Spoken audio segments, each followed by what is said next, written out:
Hello friends, मैं अभिषेक कुमार समृद्धि IAS के online platform पे आप सभी का स्वागत करता हूं, अभिनंदन करता हूं।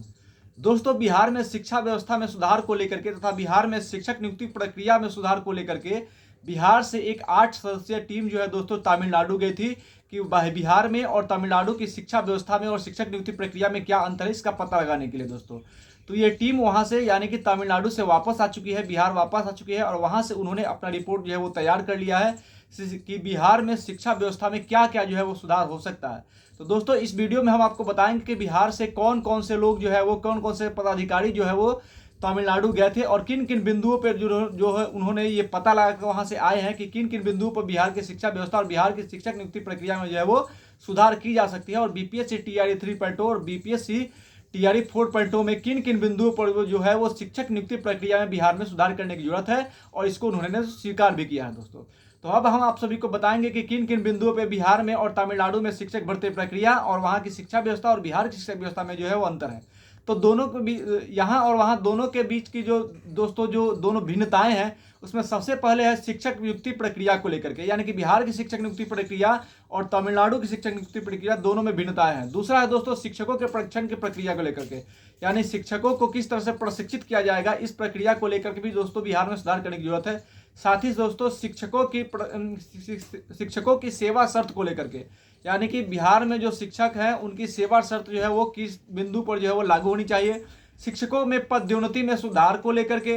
विद्यालय के प्रबंधन को लेकर के, यानी बिहार में जो स्कूल है विद्यालय उसके प्रबंधन को लेकर के, विद्यालय के वित्तीय प्रबंधन को लेकर के और शैक्षणिक योग्यता को लागू करने को लेकर के, यानी कि ये जो है 7-8 बिंदु है जो यहाँ की यानी कि बिहार की और तमिलनाडु की शिक्षा व्यवस्था में अंतर है। दोस्तों, इन सभी चीज़ों को लेकर के बिहार और तमिलनाडु के व्यवस्था में जो है वो अंतर देखने को मिला है। अब देखते हैं कि कौन कौन से लोग जो है वो बिहार से तमिलनाडु गए थे, कौन कौन से पदाधिकारी थे। इस टीम में जाने वाले दोस्तों पदाधिकारियों में प्राथमिक शिक्षा के निदेशक मिथिलेश मिश्र थे, साथ ही प्राथमिक शिक्षा के उप निदेशक संजय चौधरी जी थे, साथ ही कटिहार के डीओ अमित कुमार जी थे, साथ ही जहानाबाद भागलपुर के भी जो है शिक्षा पदाधिकारी वहाँ पे गए हुए थे इस टीम में। साथ ही दोस्तों पश्चिमी चंपारण और नालंदा के शिक्षा पदाधिकारी भी इस टीम में जो है दोस्तों गए हुए थे, यानी कि इन 8 लोगों की टीम जो है वो बिहार से तमिलनाडु गई थी ये पता लगाने की बिहार की शिक्षा व्यवस्था को किस प्रकार से ठीक किया जा सकता है और किस प्रकार से बिहार की शिक्षक नीति प्रक्रिया पर इस पर लगातार जो है वो उंगली उठ रही है इसको कैसे जो है वो सुधार किया जा सकता है दोस्तों। तो यह टीम बिहार की शिक्षा व्यवस्था और तमिलनाडु की शिक्षा व्यवस्था में अंतर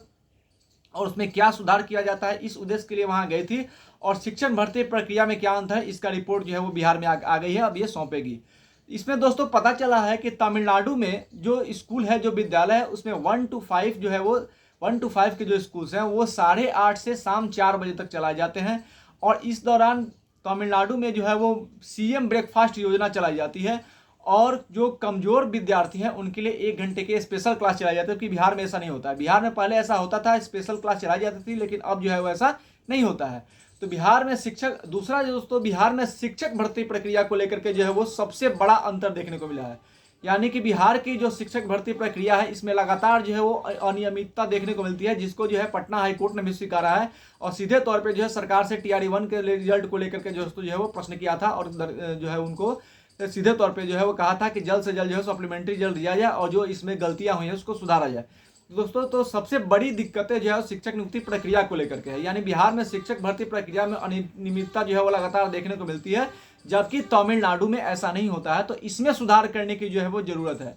यानी बिहार की शिक्षक भर्ती में सबसे पहले अगर किसी चीज को लागू होना चाहिए तो रिजल्ट से पहले डॉक्यूमेंट वेरिफिकेशन लागू होना चाहिए दोस्तों। ये सबसे इंपॉर्टेंट चीज है कि बिहार की शिक्षा व्यवस्था को सुधार करना है, शिक्षक भर्ती प्रक्रिया को ठीक ढंग से लागू करना है, बेहतर तरीके से शिक्षक भर्ती प्रक्रिया को जो है दोस्तों करना है, तो सबसे पहले डॉक्यूमेंट वेरिफिकेशन के काम को जो है वो रिजल्ट से पहले कराने की जरूरत है, जिससे जितने सीट पे वैकेंसी आती है उतनी सीट पे रिजल्ट जो है वो निकल सके। क्योंकि जितनी हम देखते हैं कि चाहे वो टीआरई 1 हो या फिर टीआरई 2 हो, जितनी सीटों पे भर्ती आती है उतनी सीटों पे रिजल्ट जो है हो नहीं पाता है। साथ ही दोस्तों बिहार में 1 कैंडिडेट 1 रिजल्ट जो है वो लागू करना होगा, ये सबसे अधिक जरूरी है, क्योंकि 1 कैंडिडेट 1 रिजल्ट अगर लागू हो जाएगा तो हर एक स्टूडेंट्स को एक ही जगह पे रिजल्ट होगा और वो एक जगह जो है ज्वाइन कर लेगा। अगर ऐसा नहीं होता है तो एक स्टूडेंट्स जो है वो 2-3 जगह पे एग्जाम देते हैं, 2-3 जगह पे उनका जो रिजल्ट होता है और फिजिकली वो एक ही जगह पे ज्वाइन कर पाएंगे। तो इस तरह से 1 या 2 सीट जहाँ पे उनका रिजल्ट हुआ था वो सीट जो है वैकेंट हो जाएगी और उतने सीटों पे जितने पे भर्ती है उतना रिजल्ट नहीं हो पाएगा। तो सबसे पहले बिहार में शिक्षक भर्ती प्रक्रिया को जो है वो बेहतर करने के लिए जरूरी ये है कि बिहार में 1 कैंडिडेट 1 रिजल्ट TRA 3 रिजल्ट से पहले और 4.2 में जो है वो लागू किया जाए, और साथ ही डॉक्यूमेंट वेरिफिकेशन जो है वो रिजल्ट से पहले किया जाए। क्योंकि हम देखते हैं कि डॉक्यूमेंट वेरिफिकेशन अगर रिजल्ट से पहले नहीं किया जाता है तो बाद में अगर डॉक्यूमेंट वेरिफिकेशन में कोई गलती पाई जाती है तो फिर सीटें जो है वैकेंट हो जाती है, उन शिक्षकों को बाहर निकाला जाता है। जबकि हम देखते हैं कि देश के अंदर अगर पूरे स्टेट में, पूरे देश में पहले डॉक्यूमेंट वेरिफिकेशन होता है, उसके बाद फाइनल रिजल्ट होता है, लेकिन बिहार में ऐसा नहीं हो रहा है। तो ये जो है दोस्तों सुधार करने की जरूरत है। और जो कैंडिडेट 1-2 नंबर से जो कैंडिडेट 1-2 नंबर से रिजल्ट से पीछे रह जाते हैं या फिर डेट ऑफ बर्थ में माइनर मिस्टेक होने के कारण वो रिजल्ट से वंचित हो जाते हैं,